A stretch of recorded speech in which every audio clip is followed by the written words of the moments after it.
My name is Ty, and I'm helping my dad. This is Something to Gnaw On, a short podcast for the Christian with a short attention span, designed to give you something to mentally or spiritually chew on or not on throughout your day or week. And my dad, Nate Vinio, is your host.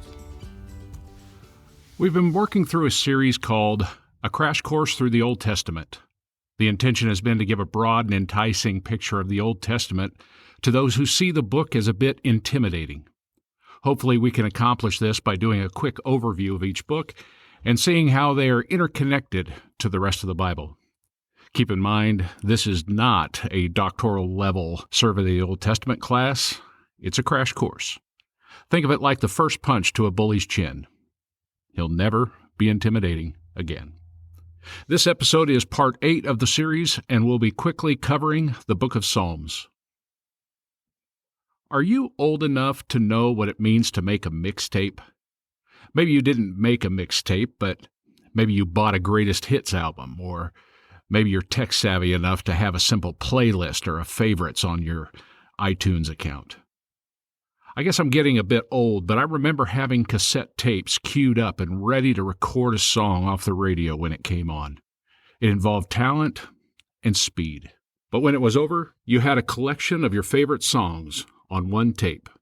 No commercials, no delays, no DJ small talk, just your favorite tunes. And as we dive into our look at Psalms, this is one of the things that we find out pretty quickly.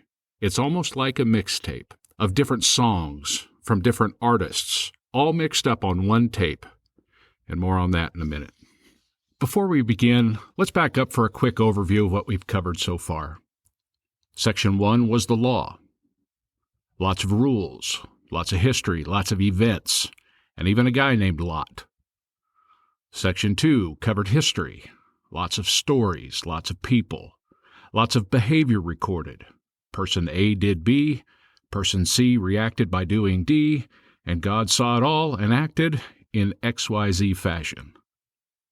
And while this is a gross generalization, it's just that, the record of certain people behaving one way or another over a period of time and in different settings, under ranging contexts, and in the books of history and the law, what is happening in the hearts and minds of the people or certain people takes a back seat or is completely unseen and can only be inferred. This is not to say that it's completely absent, it's just to say it's not blatantly clear like it will be in Psalms. As we stepped into Section 3 of the Old Testament, the poetry or wisdom books, we begin to see these writings become more about an outpouring of the heart. As we saw last week, Job is 42 chapters of a man's heart bleeding out before the Lord in every raw level you can imagine, both in the painful dealings with friends and family, but also very directly with the Lord. And now we see it again, coming from all those who wrote the Psalms, or songs, or praises, or prayers. They span the gamut of angst and anger to celebration and supplication, and even on occasion dip into the prophetic. But let's back up a bit more still and dig into some basic background factoids regarding the book of Psalms. A simple mistake people make about this book is that it's written by King David. That's only part true. The book is really a compilation tape, a playlist, if you will, of songs or prayers or psalms. Most scholars believe to have been put together after the return of the exiles from Babylon. So it wouldn't surprise me, now I can't prove this or not, but it wouldn't surprise me if our friend Ezra had a hand in it. Anyhow, while David is clearly responsible for 73 of the Psalms, Moses is credited with 1, Solomon is credited with 2, a guy named Heman, and a guy named Ethan the Ezrahite, interesting name. Each of those guys had 1. Asaph and the sons of Korah, however many sons there may have been, I have no idea, had several psalms respectively. Additionally, there are about 30 that are what you would call orphan psalms, or having no clearly defined author. So for the sake of clarity and to avoid potential confusion, let me make a quick comment about the timeline here. I made a pointed effort in the books of the law and history to highlight any glitches in the timeline. For instance, remember that Ruth is a parenthesis at the end of the timeline in Judges, and that Esther is sandwiched chronologically between Ezra and Nehemiah, even though she shows up after Nehemiah in the Bible we have now. And on several occasions, I pointed out how from one chapter to the next, sometimes we can jump years, as is the case in the middle of Ezra, or from the end of Genesis to the beginning of Exodus.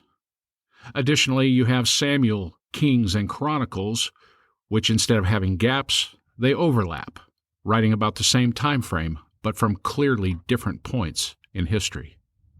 Also, we touched on this timeline issue a bit when we covered Job last week, in the sense that we don't have a clear timeline, but there's a 1,000-year window in which they expect it was probably written. Keep in mind, now that we head into Psalms, that we don't have a clear and consistent timeline through this book either, and if you try to find one, you'll drive yourself nuts. The reason for this is that when Psalms was compiled, they did so in a topical sense, not a chronological sense.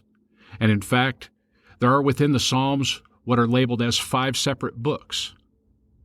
Now, the oddity of all of this is that, whatever the reason, a psalm from the end of David's life may show up at the beginning of the book.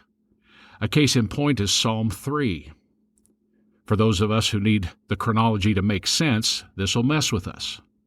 Psalm 3 is a psalm of David and relates to the time in which he had to run for his life from his son, Absalom.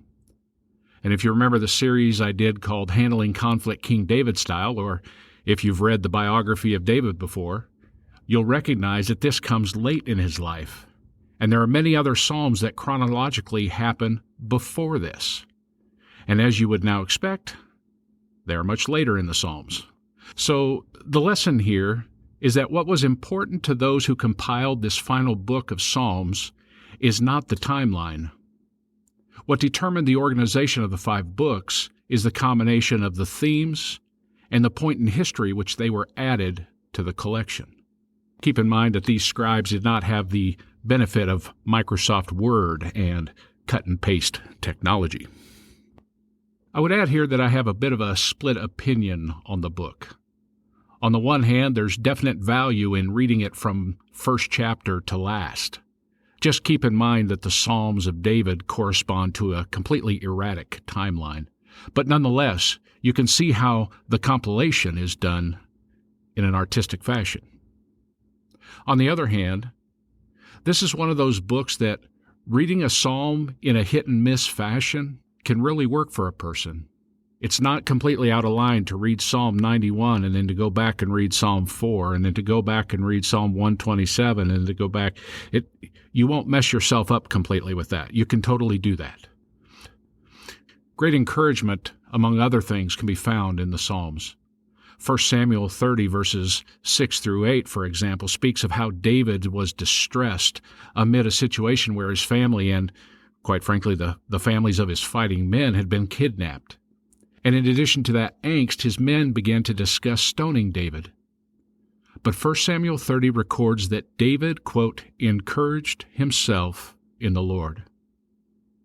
And that is something that every Christian at some point in time needs to learn how to do. But the question from 1 Samuel 30 is, how did he do it? Yeah, he did it, but how did he do it? What does it look like? Well, the answer to that is not in 1 Samuel 30 or 31. It's in the Psalms. When you hit that rock bottom point in life, the Psalms are a great place to bounce back from. And that's where you'll find how it was that David encouraged himself in the Lord. And I'd like to digress and take a moment here to address a topic I mentioned in the intro to this NAW initiative, but as of yet I have not addressed. At its core, the goal of this crash course has been to inspire and motivate listeners to get into the Scriptures for themselves at least 4 times a week. That's a super important number, and you can check out the intro episode to catch to catch that if you're not up to speed on the importance of that 4 times per week deal. But the goal of the crash course portion is to help mitigate the potentially intimidating perceptions of the Old Testament and try to offer some insights or tools that might help listeners process these books more simply. Up until now, I've mostly just given some Cliff Notes versions of the stories and some basics of biblical interpretation to help make it make sense. Now, as we dive into Psalms, though, it'll be more important when we get to the books of the prophets as well, but I want to take a moment and discuss what Bible version you read and maybe a few things to look for. I would call this a 2 or 3-step suggestion. First and foremost, get a Bible version that you can understand. There's no sense reading an old King James Version if you're unable to track with its English usage. A real simple and authoritative version is the NLT. And again, you can get away with reading it hit and miss. I'm a great believer in the power of the Scriptures being sharper than a 2-edged sword, and that if God wants to speak to you, He can do so through a simple version and basic Bible reading through the text. More than half the battle is just getting into the Word and giving God the opportunity to speak to you through it. Secondly, if you're wanting to take your Bible reading game up a notch or two without enrolling in some online doctoral program, look at these options. When studying through the Psalms, I would really recommend getting what is referred to as a study Bible. A study Bible will offer some of the basic outlines of the books and each individual psalm or chapter, or whatever you want to call it. Generally, you're going to find some basic background information that simply helps to make the text make sense. Additionally, there are sometimes verse-by-verse commentaries that may clear up any questions that arise, or it'll make what is being said not just make sense, but make more sense, or make it clearer. So why is all that important? The answer's quite simple, really, in my opinion at least. Hebrew's a tough language that doesn't always translate clearly into English, or with the depth that the author intended, especially in the Psalms, and especially with David. Again, I'll say it. I believe that the Word is powerful and effective, and it can pierce hearts and minds with basic reading. At the same time, there are passages where the author is clearly taking the Word deeper. This book is poetry. It's artistic. It's full of skillfully chosen words and cleverly arranged phrases. The Psalms are full of these kind of literary tools and cleverly recorded prose. And if you just translate the word that means jump, for instance, you might miss the depth of the word that the author intended. What if the word that we translate jump in the Hebrew conveys a specific kind of panicked jump by an animal over a trap, as opposed to simply standing in one place and exerting enough energy to lift your body weight 5 inches off the ground? Granted, I'm being a bit obnoxious here, and there's not really a word I know of that's jump like this, but this is the nature of the way that these words are translated and the way that they were intended. And sometimes we miss the clarity and the depth. And by using a study Bible or other versions, possibly like the Message or the Amplified, to try to capture it, we get a deeper and more clear understanding of what's being said.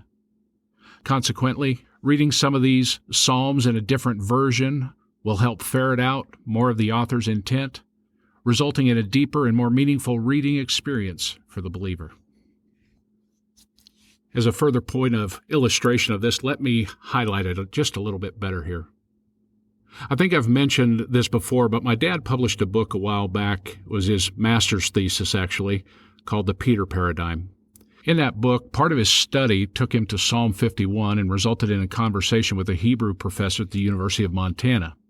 Now, how he got from Peter back to Psalm 51, I'll leave that for you to figure out, but here's what he relayed to me regarding the language in the Psalms.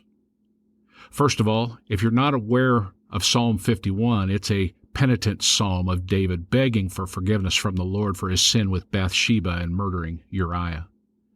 If you read it in a basic translation, you will read the first couple of verses like this: "Have mercy on me, O God, according to your unfailing love. According to your great compassion, blot out my transgressions. Wash away my iniquity and cleanse me from my sin. Cleanse me with hyssop, and I will be clean. Wash me, and I will be whiter than snow.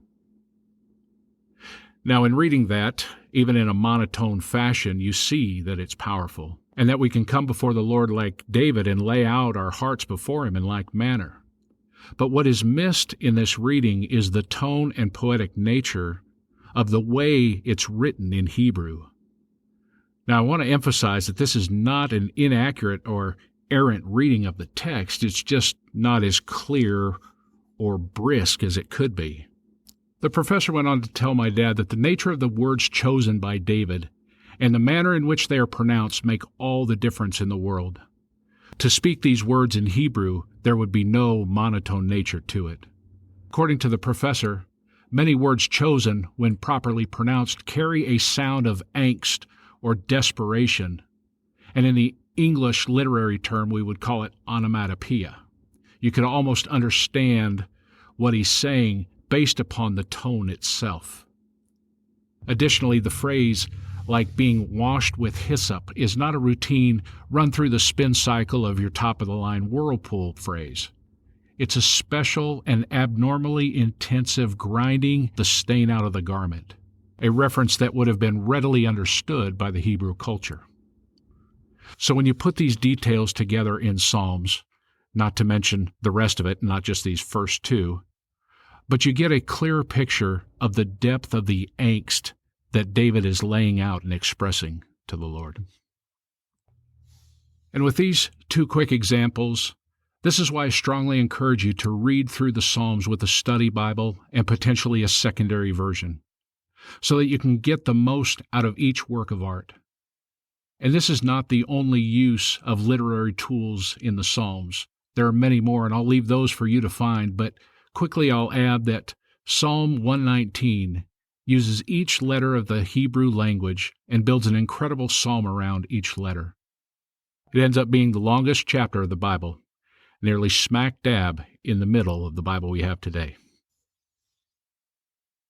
So, of all of the books of the Bible to do a disservice to in this crash course through the Old Testament, this is quite possibly the biggest. There's so much here to wrap your head around, but I'm going to leave it here for you to dig into it on your own. And just add one short story to wrap this up. I've mentioned before the story of Teddy Roosevelt walking to work in Washington, D.C. with his kids, and Ted Jr. recounting that his dad used to tell him the stories of all the monuments and buildings in the city as they would walk. Not just recounting the dates and the charters, but telling it in a way that you felt as if you were right there in the thick of it. And that's in Junior's book, Average Americans. I would submit to you that when you read the Psalms, particularly those of David, and if you can find it, go back and reread the corresponding historical story in Samuel or Kings or Chronicles. It's well worth your time, as Ted Jr. said, to put yourself right there in the thick of it and watch it come to life for you. And as it comes to life, let David's prayer in the chaos of life become your prayers, knowing that the God who sees it all sees you. And in the same way that David had a relationship with God, he longs to have a relationship with you. As I'm wrapping this up, I'm staring at Psalm 21, where David says right off the bat, "O Lord, in your strength the king rejoices, and in your salvation how great he exalts. You have given him his heart's desire, and have not withheld the request of his lips." Guys, get into the Word this week, and let the Word get into you. Until next week, God bless.